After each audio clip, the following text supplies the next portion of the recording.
Peggy 18.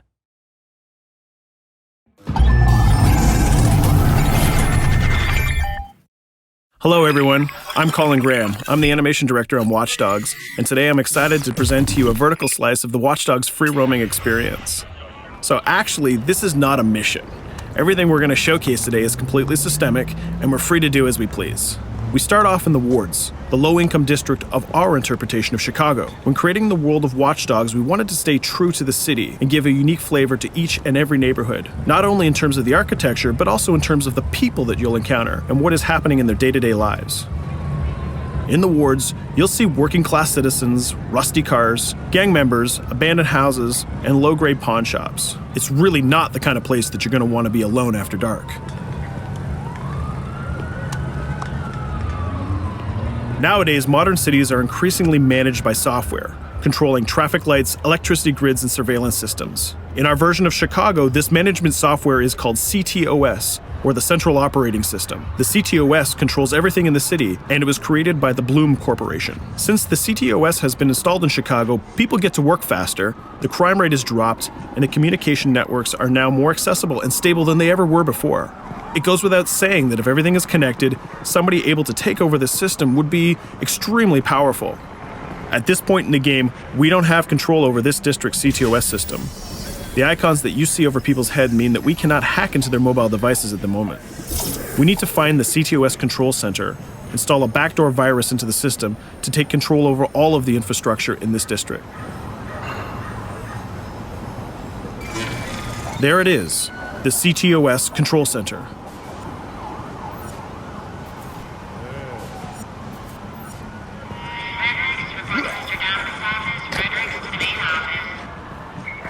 Watch it. You're walking someplace you got no business. It's heavily guarded. Let's see if we can find the server access codes from a distance. With cameras, we can explore restricted areas without being spotted, tag different guards, and access details on their lives. What the hell is she doing with that weasel motherfucker? It seems that Bloom employees all have a sort of shady past. There it is, the access code to the server room. Unfortunately, we can't access the server via the cameras.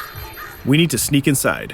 One thing that was really important to us when we designed Watch Dogs was to fully support different player styles. Every situation in the game can be tackled the way the player sees fit.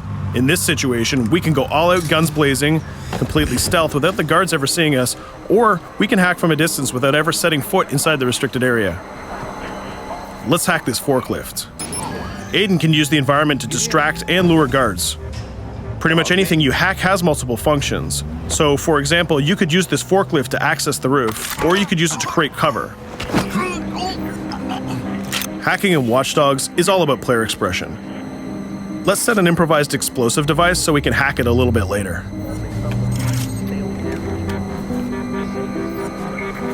You'll also notice Aiden's low-profile stance.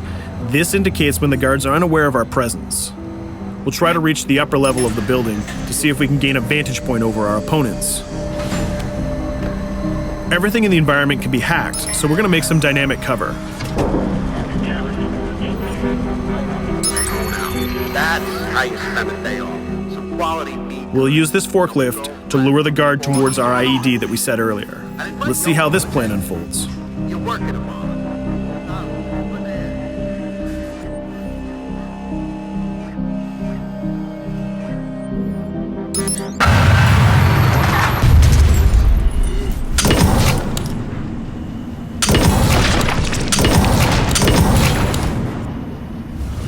What you just saw is called focus.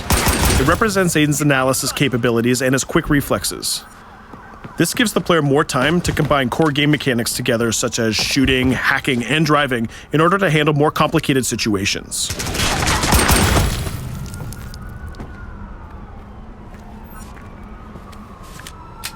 Now we can access that control room.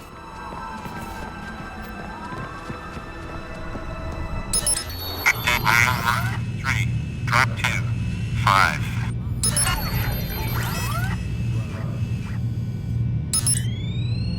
Now we'll be able to hack all of the devices connected to the CTOS within the districts. Thousands of cameras, traffic lights, the electricity grid, and most importantly, all of the citizen information profiles. We can also benefit from the Chicago Police Department Crime Prediction System, which uses facial and pattern recognition to spot potential criminals or potential victims. Since this is a pretty rough neighborhood, I'm pretty sure we're going to stumble on some suspected criminal activity pretty soon.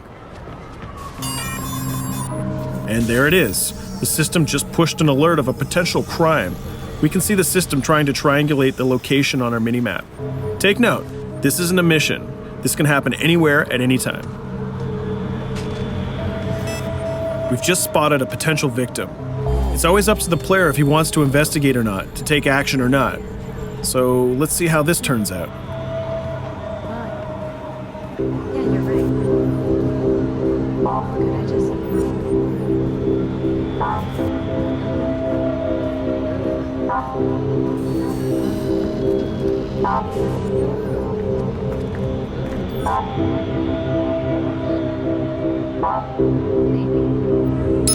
Right. You think you're leaving me? Huh? Jesus, I told you to stay away from me! You belong to me now. Get it? You better leave or I'll call the cops! I'll fucking kill you, goddammit. Get off! Yo! That was close. Good thing that we intervened. We managed to prevent the crime, but we triggered a chase. From here, the criminal's behavior is unpredictable. He can try to get away, shoot back at us, surrender, or call for backup.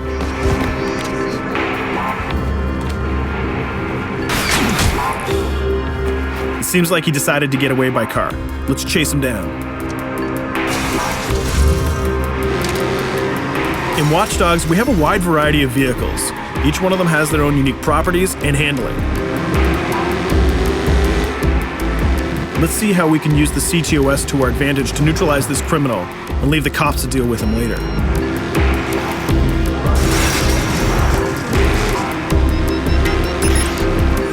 The chase stops right here. Using the blockers usually reserved for the cops during interventions, we managed to stop this criminal without killing him. This gives us a reputation bonus. This system is at the core of the Watch Dogs experience. Depending on how we handle different situations in the game, the media and the citizens will have a different perception of our hero, whether he is a true vigilante or a reckless criminal. This will have repercussions throughout the game. Now, let's head for the Loop, the historical district of Chicago, where you're going to find the most iconic buildings in the city.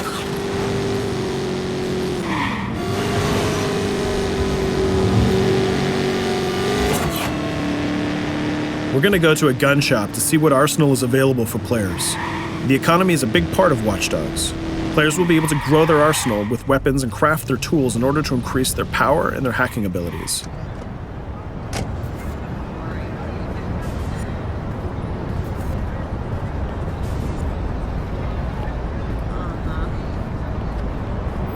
No, it's okay.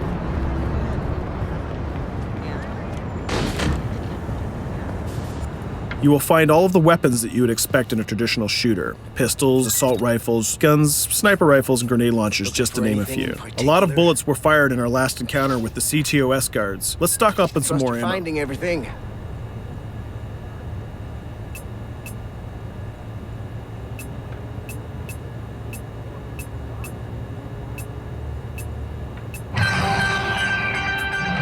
As we mentioned earlier, the media keep track of your actions and the citizens are going to react according to the perception that they have of you. Here, the media is reporting a crime in which you are the #1 suspect. The gun shop owner recognized you and decided to trigger a silent alarm to notify the police. Copy that. Possible wanted suspect presumed armed and dangerous. Police are now trying to locate the source of the threat using the surveillance system in the city, represented by the yellow circles on the minimap. Come in, PH3.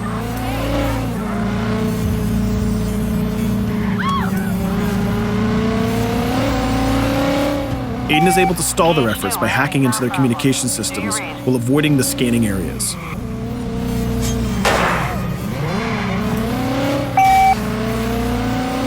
PH units, do you copy?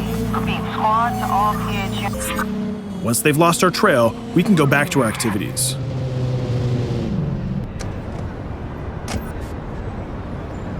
One thing that Bloom did to win over the population of Chicago with the CTOS project was to install free Wi-Fi hotspots throughout the city. Free Wi-Fi is cool, but not very safe with someone like Aiden Pierce around. Hacking into this box is going to give us access to every device that's connected to it. So let's see where that brings us.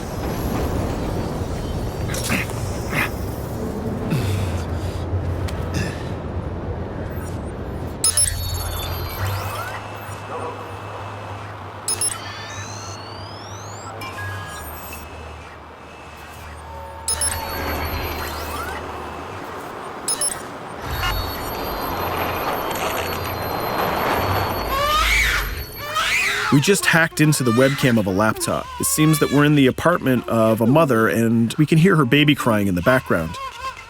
Her bank information is in her mobile phone sitting right there on the table in front of us. It's totally up to the player whether we decide to steal it or not.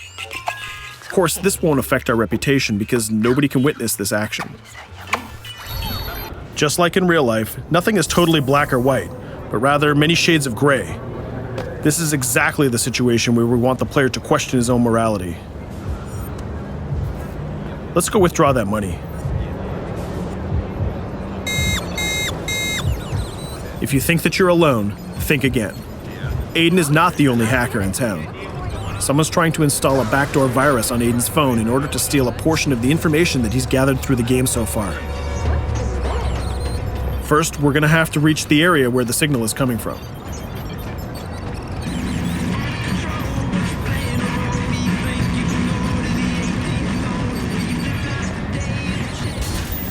Using our profiler, we're going to try to identify the hacker before the installation finishes.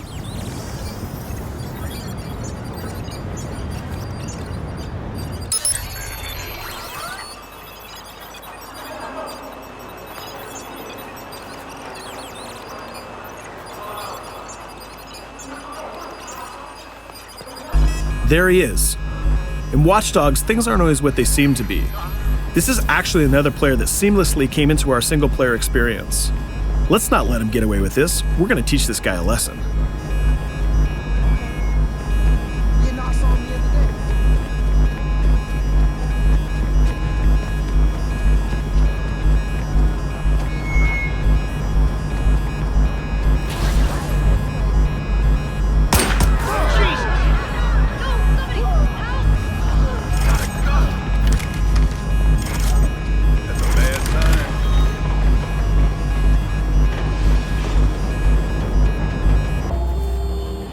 We stopped the hack, but the hacker managed to get away. I don't know about you, but we can't let this pass by. We need to retaliate. Using the grid, let's see if we can find that second player. There he is. Let's enter his game seamlessly.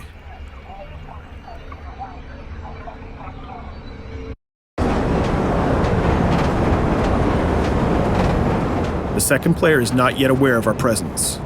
If we act carefully, he might think that we're one of the many NPCs in the city.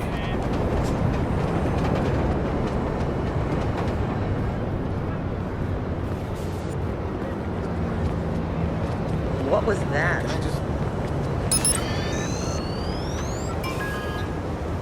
So let's find a place to hide and start hacking. What's going on?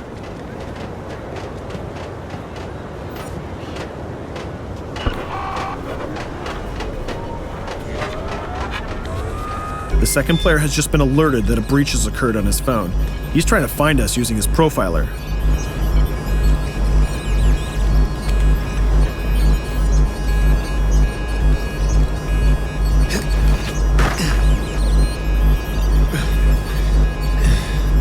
He's dangerously close. Let's hide in the car. We're spotted. Let's get out of there.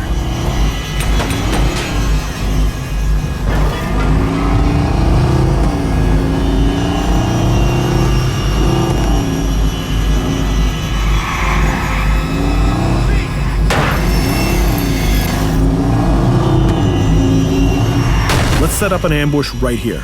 By dragging the other player back here into the alley, we make sure that no civilians get hurt during the firefight.